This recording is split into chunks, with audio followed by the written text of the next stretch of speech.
अरे चीन की लैला, तुमने किया भारतीय राजनीति को मैला। बस अब भाई और हम मैला हो रहे हैं। व्यक्तिगत फायदे के लिए या दिमाग की हालत सही नहीं है ऐसे बयान देते हैं। पूरी की पूरी कांग्रेस को मरवाने के चक्कर में पूरा विपक्ष मर जाएगा। और मेरे हिसाब से ये खुद अपनी मौत खुद बुला रहे हैं इस तरीके से बोल करके। 2012 का मैनिफेस्टो आया, उसमें लिखा है आतंकी अगर मुसलमान होंगे तो समाजवादी पार्टी की सरकार बनेगी तो मुकदमे वापस ले लेंगे। आतंकवादियों से इलू इलू, I love you. Ram Ram सभी दोस्तों को। और दोस्तों कैसे हो आप सब।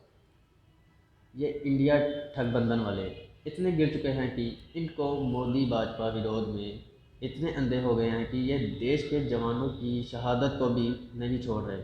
उस पर भी कहते हैं ना ये सियासत कर रहे हैं। ये भाजपा के सपोर्टरों को अंधभगत कहते हैं और खुद ये अंधे लंगड़े लूले हर तरह के भगत हैं।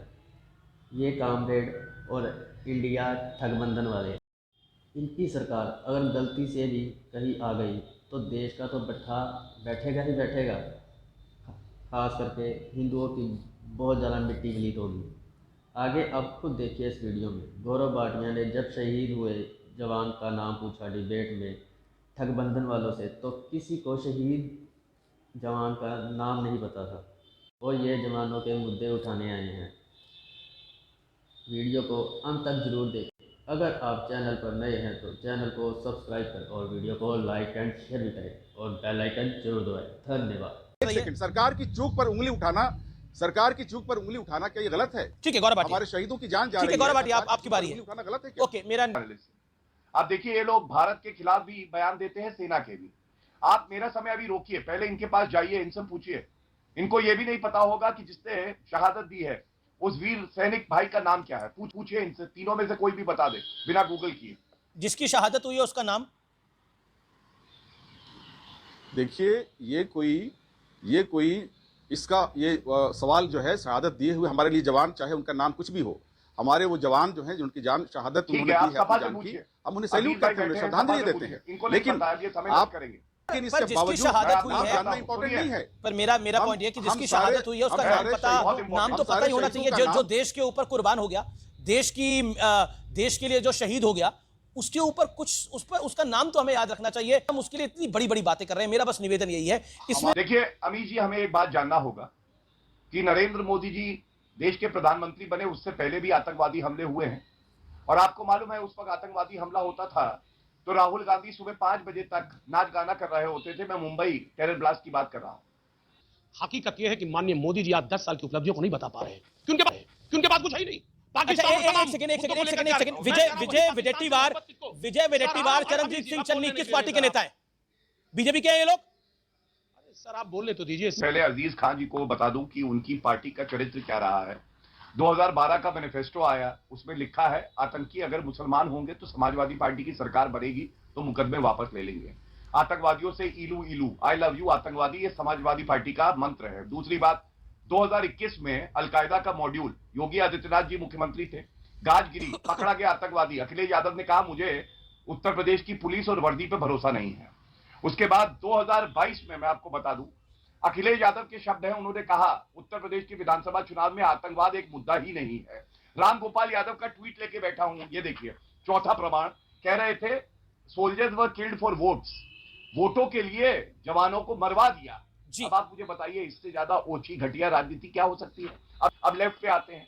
देखिए लेफ्ट ने तो अपने मैनिफेस्टो में कह दिया अमीश जी, उन्होंने कहा है कि पाकिस्तान से हम अपने संबंध और मधुर करना चाहते हैं। मतलब पाकिस्तान के साथ झपियां पपियां सब होंगी। ये लेफ्ट का मैनिफेस्टो। और साथ में भारत को कमजोर करने के लिए क्या कहा है, न्यूक्लियर जो हमारे परमाणु हथियार है उनको खत्म कर दिया जाएगा, चीन से दोस्ती करेंगे। अब आप बताइए, ये लोग सपोले नहीं तो और क्या है, भारत में रहते हैं और केवल चुनाव की वजह से एक साथ, क्या ये प्रयोग है या संयोग है कि बयान आता है चन्नी जी का, बयान आता है तेज प्रताप यादव जी का, बयान आता है बाकी लीडर्स का। ये सब सोची समझी साजिश है क्योंकि इनको मुसलमान का वोट चाहिए। अजीज खान जवाब। तो इनको लगता है कि भारत का मुसलमान जो कि अपने देश से प्यार करता है, इनके पास काउंटर करने के लिए कुछ नहीं है। मैंने उज्जवल निकम का नाम दिया जिसको इन्होंने टिकट दिया है, उसकी सफाई में कुछ नहीं कह रहे हैं। मैंने ऐसा मुस्लिम की किताब कर रहे हैं बैठ के। अरे चीन की लैला, तुमने किया भारतीय राजनीति को मैला। बस अब भाई और हम मैला हो रहे हैं। अरे आरएसएस और मोदी और बीजेपी से नफरत करते करते आप लोग पाकिस्तान की बात कर रहे हैं भाई। उरी और पठानकोट कब हुआ अंदाजा है आपको? जब हमारे देश के यशस्वी प्रधानमंत्री पाकिस्तान का दौरा करते हैं, उसके बाद उरी और पठानकोट होता है। हाँ, व्यक्तिगत फायदे के लिए या दिमाग के हालत सही नहीं है ऐसे बयान देते हैं।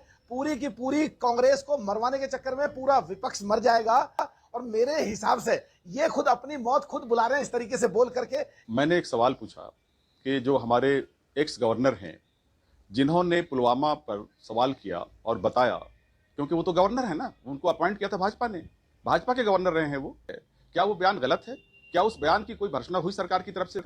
पाशा साहब आप बड़े पढ़े लिखे आदमी हैं, क्या गवर्नर की ज्यूरिसडिक्शन में होता है? नहीं, मैं ये सवाल इसलिए मैं पूछ रहा हूं क्योंकि ये पॉइंट इसलिए मैं बोल रहा हूं क्योंकि मेरे को 23 साल हो गए सर पत्रकारिता करते हुए, और टेलीविजन जर्नलिज्म और प्रिंट, यानी मैं अखबार में भी काम कर चुका हूं 1 साल। एक बात बताइए, आप भी बड़े वरिष्ठ हैं, मैं आज इसकी बात कर लेता हूं, बार होती है वो गवर्नर ने बोला। गवर्नर की ज्यूरिसडिक्शन में होता है कि वो किसी को हवाई जहाज दे सके, वो खुद तो प्राइवेट प्लेन से चलते हैं गवर्नर, और वो उसकी ज्यूरिसडिक्शन में होता है कि वो, और आर्मी की मूवमेंट, एक सेकंड, आर्मी की मूवमेंट कॉन्फिडेंशियल होती है, गवर्नर को आइडिया भी नहीं होता कई चीजों का।